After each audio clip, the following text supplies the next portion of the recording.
आप देख रहे हैं सहारा न्यूज और मैं हूं आपके साथ आफताब। आज पूरी दुनिया में वर्ल्ड होम्योपैथी डे मनाया जा रहा है।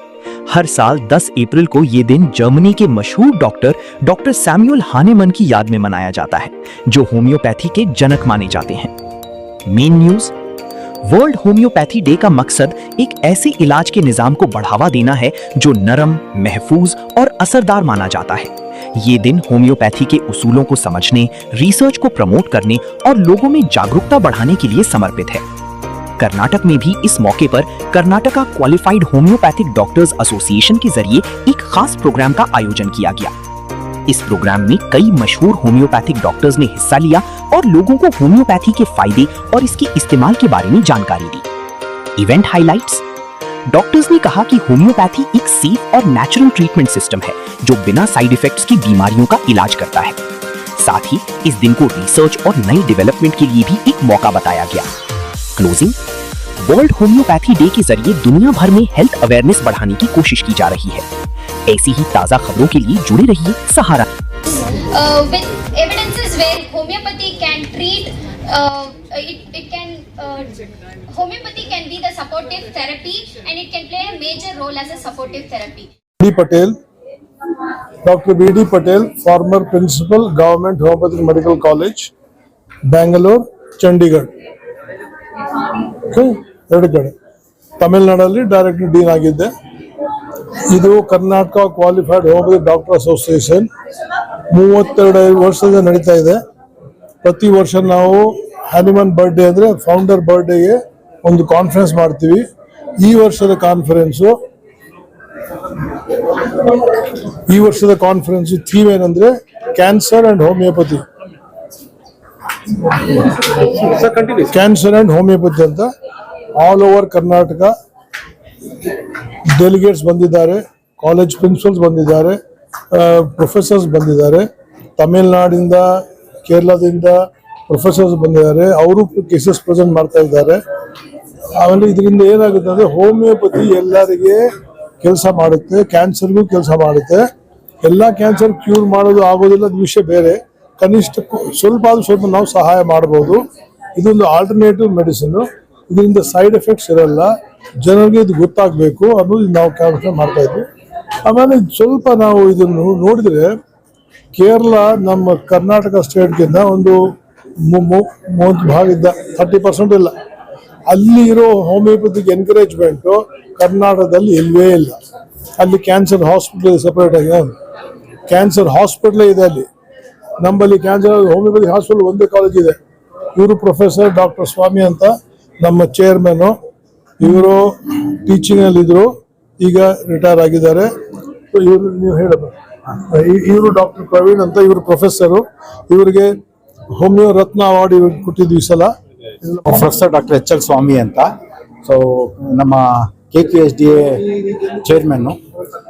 ನಾವು ಪ್ರತಿ ವರ್ಷ ಅವರ ಫೌಂಡರ್ ಸ್ಯಾಮ್ಯುಯಲ್ ಹಾನಿಮನ್ ಅವರ ಬರ್ತ್ಡೇಯನ್ನು ಸೆಲೆಬ್ರೇಟ್ ಮಾಡಲಿಕ್ಕೆ ಪ್ರತಿ ವರ್ಷ ನಾವೆಲ್ಲ ಡಾಕ್ಟರ್ ಸೇರ್ತೀವಿ. ಈ ವರ್ಷದ ಸೆಲೆಬ್ರೇಷನ್ ಥೀಮ್ ಬಂದ್ಬಿಟ್ಟು ಕ್ಯಾನ್ಸರ್ ಅಂಡ್ ಹೋಮಿಯೋಪತಿ. ಹೋಮಿಯೋಪತಿಯಲ್ಲಿ ಕ್ಯಾನ್ಸರ್ ಹೇಗೆ ಯಾವ ರೋಲ್ನ ಇದು ಮಾಡ್ಲಿಕ್ಕೆ ಸಾಧ್ಯ ಅನ್ನೋದನ್ನ ನಾವು ಡಿಸ್ಕಸ್ ಮಾಡ್ತಿದ್ವಿ. ಇಲ್ಲಿ ಎರಡು ರೀತಿಯಲ್ಲಿದೆ. ಒಂದು, ಹೋಮಿಯೋಪತಿಕ್ ಡಾಕ್ಟರ್ಸ್ಗೆ ಬೇರೆ ಸೀನಿಯರ್ಸ್ ಎಲ್ಲ ಟ್ರೀಟ್ ಮಾಡಿರೋ ಕೇಸಸ್ ನೋಡಿ ಅವ್ರಿಗೆ ಬರೋ ಕಾನ್ಫಿಡೆನ್ಸ್ ಇಂದ ಅವ್ರ ಕೇಸಸ್ ತಗೊಳ್ಳೋದು. ಎರಡನೇದು ಪಬ್ಲಿಕ್ ಅವೇರ್ನೆಸ್ ಏನು ಅಂತ ಹೇಳಿದ್ರೆ, ಹೋಮಿಯೋಪತಿ ನೀವು ಕ್ಯಾನ್ಸರ್ ಕೇಸಸ್ ಅಲ್ಲಿ ಹೋಮಿಯೋಪತಿನ ಕೂಡ ನೀವು ಯೋಚಿಸಬಹುದು, ಹೋಮಿಯೋಪತಿಕ್ ಡಾಕ್ಟರ್ಸ್ ನ ಅಪ್ರೋಚ್ ಮಾಡಬಹುದು, ಹೋಮಿಯೋಪತಿಕ್ ಟ್ರೀಟ್ಮೆಂಟ್ ನ ತಗೊಳ್ಳೋದಕ್ಕೆ ಎನ್ಕರೇಜ್ ಮಾಡೋದು. ಇದರಲ್ಲಿ ಎರಡು ಅಡ್ವಾಂಟೇಜ್. ಒಂದು, ಹೋಮಿಯೋಪತಿ ಔಷಧಿಗಳಲ್ಲಿ ಅಡ್ವರ್ಸ್ ಸೈಡ್ ಎಫೆಕ್ಟ್ಸ್ ಇರೋದಿಲ್ಲ. ನಿಮ್ಗೆಲ್ಲ ಗೊತ್ತಿದೆ, ಕೀಮೋಥೆರಪಿ, ರೇಡಿಯೋಥೆರಪಿ ಎಲ್ಲ ತಗೊಂಡಾಗ patient immediate after the chemotherapy or radiotherapy they become more weaker than the before. ನಮ್ಮಲ್ಲಿ medicines are so mild, it is so gentle. ನಮ್ಮ ಟ್ರೀಟ್ಮೆಂಟ್ ತಗೊಂಡ್ಮೇಲೂ ಕೂಡ ಅವ್ರು ಇನ್ನೂ ಎನರ್ಜಿ ಲೆವೆಲ್ ಜಾಸ್ತಿ ಆಗುತ್ತೆ ಹೊರತು ಕಮ್ಮಿ ಆಗಲ್ಲ. ಅದು ಒಂದೇದು. ಎರಡನೇದು ಏನು ಅಂತ ಹೇಳಿದ್ರೆ ಕಾಸ್ಟ್ ಎಫೆಕ್ಟಿವ್. ನಮ್ಮ ಟ್ರೀಟ್ಮೆಂಟು ರೆಗ್ಯುಲರ್ ಟ್ರೀಟ್ಮೆಂಟ್ನ ಈವನ್ 120 ಅಂದರೆ ಅದು ಅಲ್ಲಿ 100 ರೂಪಾಯಿ ಖರ್ಚು ಮಾಡೋದು ನಮ್ಮಲ್ಲಿ 10 ರೂಪಾಯಿ ಖರ್ಚು ಮಾಡಿದ್ರೆ ಸಾಕು. 10% ಕೂಡ ಆಗೋದಿಲ್ಲ, ಅಷ್ಟು ಕಡಿಮೆ, ಅದಕ್ಕಿಂತ ಕಮ್ಮಿ ಆಗುತ್ತೆ. ಹಾಗಾಗಿ ಇದನ್ನ ಎನ್ಕರೇಜ್ ಮಾಡಬೇಕು. ನಮ್ಮ ದೇಶದಂತ ದೇಶದಲ್ಲಿ ಎಲ್ಲಿ middle class, lower middle class, poor patients ಜಾಸ್ತಿ ಇರೋ ಇದರಲ್ಲಿ ಹೋಮಿಯೋಪತಿನ ಸರ್ಕಾರ ಕೂಡ ಇದಕ್ಕೆ ಎನ್ಕರೇಜ್ ಕೊಡಬೇಕು. ಇನ್ನೂ ಹೆಚ್ಚಿನ ಇದರಲ್ಲಿ ಸಂಶೋಧನೆಗಳನ್ನ ಆಗಬೇಕು, ಸಂಶೋಧನಾ ಕೇಂದ್ರಗಳನ್ನ ಇದು ಶುರು ಮಾಡಬೇಕು, ಮತ್ತೆ ಹೆಚ್ಚು ಗೌರ್ಮೆಂಟ್ ಡಿಸ್ಪೆನ್ಸರಿ ಸ್ಟಾರ್ಟ್ ಮಾಡಬೇಕು ಅಂತ ನಾನು ಕೇಳ್ಕೊಂತೀನಿ. ಗೌರ್ಮೆಂಟ್ ಕಾಲೇಜಸ್ ಸ್ಟಾರ್ಟ್ ಮಾಡಕ್ಕೆ ಕೇಳ್ಕೊಂತೀನಿ. ಇವತ್ತು ಇಡೀ ಸ್ಟೇಟ್ಗೆ ಬರೀ ಒಂದೇ ಗೌರ್ಮೆಂಟ್ ಕಾಲೇಜ್ ಇದೆ. ಆದರೆ ಪಕ್ಕದಲ್ಲಿರ್ತಕ್ಕಂಥ ಆಂಧ್ರದಲ್ಲಿ 4-5 ಹೋಮಿಯೋಪತಿಕ್ ಗೌರ್ಮೆಂಟ್ ಹೋಮಿಯೋಪತಿಕ್ ಕಾಲೇಜ್ ಇದೆ, ಕೇರಳದಲ್ಲಿ 4-5 ಕಾಲೇಜ್ ಇದೆ. ಆದರೆ ಕರ್ನಾಟಕದಲ್ಲಿ 11 ಪ್ರೈವೇಟ್ ಕಾಲೇಜ್ ಇದೆ, ಗೌರ್ಮೆಂಟ್ ಕಾಲೇಜ್ ಬಂದು ಒಂದೇ ಇದೆ. ಸೊ ಎಲ್ಲ ಕಡೆನೂ ಇನ್ನೊಂದು ಕನಿಷ್ಠ ಅಂದ್ರೆ ಇನ್ನು 3-4 ಹೋಮಿಯೋಪತಿ ಕಾಲೇಜು ಸ್ಟಾರ್ಟ್ ಮಾಡಿ, ಮತ್ತೆ ಡಿಸೀಸ್ ಸ್ಪೆಸಿಫಿಕ್ ಅಂದ್ರೆ ಈಗ ಕ್ಯಾನ್ಸರ್ ಅಂತಾಗ್ಲಿ ಅಥವಾ ಏಡ್ಸ್ ತರದಾಗ್ಲಿ ಈ ತರದ ಕಾಯಿಲೆಗಳಿಗೆ ಸ್ಪೆಸಿಫಿಕ್ ಆಗಿ ಹೋಮಿಯೋಪತಿ ಟ್ರೀಟ್ಮೆಂಟ್ ಸ್ಟಾರ್ಟ್ ಮಾಡಬೇಕು. ಅದಕ್ಕೆ ಒಂದು ರಿಸರ್ಚ್ ಸೆಂಟರ್ ಸ್ಟಾರ್ಟ್ ಮಾಡಬೇಕು ಅಂತ ಕೇಳ್ಕೊಂತಾ ಇದ್ದೀನಿ. ಅದ್ರ ಜೊತೆಗೆ ನಮ್ಮ ಪ್ರೈವೇಟ್ ಕ್ಯಾನ್ಸರ್ ಹಾಸ್ಪಿಟಲ್ನವರು ಕೂಡ ನಿಮ್ಮ ಹಾಸ್ಪಿಟಲ್ ಅಲ್ಲಿ ಒಂದು ಹೋಮಿಯೋಪತಿಕ್ ವಿಂಗ್ ತೆಗೀರಿ. ಈಗ ಆಲ್ರೆಡಿ ಇವತ್ತಿನ ದಿವಸ ನಮ್ಮ ಚೀಫ್ ಗೆಸ್ಟ್ ಆದಂತ ಶ್ರೀನಾಥ್ ಅವರು ಶಂಕರ್ ಕ್ಯಾನ್ಸರ್ ಹಾಸ್ಪಿಟಲ್ ಚೀಫ್ ಅವರು ಆಲ್ರೆಡಿ ಅವರು ಹೋಮಿಯೋಪತಿಕ್ ವಿಂಗ್ ನ ಅವ್ರ ಹಾಸ್ಪಿಟಲ್ ಶುರು ಮಾಡಿದ್ದಾರೆ. ಅದೇ ರೀತಿ ಕೂಡ ದೊಡ್ಡ ಕ್ಯಾನ್ಸರ್ ಹಾಸ್ಪಿಟಲ್ ಏನಿದ್ದೀರಾ ದಯವಿಟ್ಟು ನೀವು ಅಲ್ಲಿ ಒಂದು ಸ್ಪೇಸ್ ಕೊಡಿ ನಮ್ಗೆ, ನಮಗೂ ಕೂಡ ಅಲ್ಲೊಂದು ಅಪರ್ಚುನಿಟಿ ಕೊಡಿ ಅಂತ ಕೇಳ್ತೀವಿ. ಪಬ್ಲಿಕ್ ಕೂಡ ಇಂಗ್ಲಿಷ್ ಮೆಡಿಸಿನ್ಗೆ ಹೋಗ್ತಾರೆ, ಪಬ್ಲಿಕ್ ಏನ್ ಹೇಳ್ತೀರಾ ಸರ್? ಅದನ್ನೇ ಹೇಳಿದ್ವಿ. ಈಗ ಒಂದು ಯಾಕೆ ಪಬ್ಲಿಕ್ ಹೋಗ್ತಾ ಇದ್ದಾರೆ ಅಂದ್ರೆ ಅದು ಕಾಣುತ್ತೆ, ಇದು ಕಾಣಿಸೋದಿಲ್ಲ.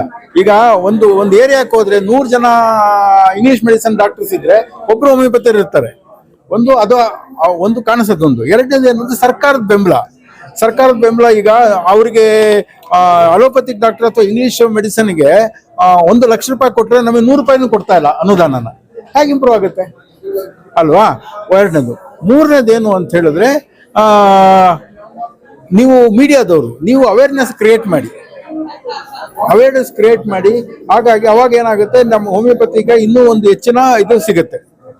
ದಯವಿಟ್ಟು ನೀವೆಲ್ಲರೂ ಮಾಧ್ಯಮ ಬಾಂಧವರು, ನಮ್ಮ ಮಿತ್ರರು, ನೀವು ಹೋಮಿಯೋಪತಿಗೆ ಹೆಚ್ಚಿನ ಕವರೇಜ್ ಕೊಡಿ. ಆಗ ಹೋಮಿಯೋಪತಿನೂ ಕೂಡ ಶೈನ್ ಆಗಿ. ಪ್ರವೀಣ್ ಕುಮಾರ್ ಅಂತ, ರಾಜೀವ್ ಗಾಂಧಿ ಹೋಮಿಯೋಪತಿಕ್ ಫ್ಯಾಕಲ್ಟಿಗೆ ಡೀನ್ ಆಗಿದ್ದೀನಿ. ಗೌರ್ಮೆಂಟ್ ಹೋಮಿಯೋಪತಿಕ್ ಮೆಡಿಕಲ್ ಕಾಲೇಜಲ್ಲಿ ಪ್ರೊಫೆಸರ್ ಆಗಿದ್ದೀನಿ. ಇವಾಗ ಕ್ಯಾನ್ಸರ್ ಕೇಸ್ ಬಹಳಷ್ಟು ಜಾಸ್ತಿ ಸಂಖ್ಯೆಯಲ್ಲಿ ನಾವು ಡಯಾಗ್ನೋಸ್ ಮಾಡ್ತಾ ಇದ್ದೀವಿ. ತುಂಬಾ ಕೇಸಸ್ ಕ್ಯಾನ್ಸರ್ ಹರಡ್ತಾ ಇದೆ. ಅದಕ್ಕೆ ಅಲೋಪತಿ ಒಂದರಲ್ಲೇ ಟ್ರೀಟ್ಮೆಂಟ್ ಇಲ್ಲ. ಎಲ್ಲ ಸಿಸ್ಟಮ್ ಅಲ್ಲೂ ಕೂಡ ಅದನ್ನ ಕೇಸಸ್ನ ಮ್ಯಾನೇಜ್ ಮಾಡೋಕ್ಕೆ ಒಳ್ಳೆ ಒಂದು ಉಪಯೋಗವಾಗುವಂತ ಟ್ರೀಟ್ಮೆಂಟ್ ಹೋಮಿಯೋಪತಿ ಇದೆ ಅಂತ ಈ ಸಮಯದಲ್ಲಿ ಹೇಳಲಿಕ್ಕೆ ಬಯಸ್ತೇನೆ.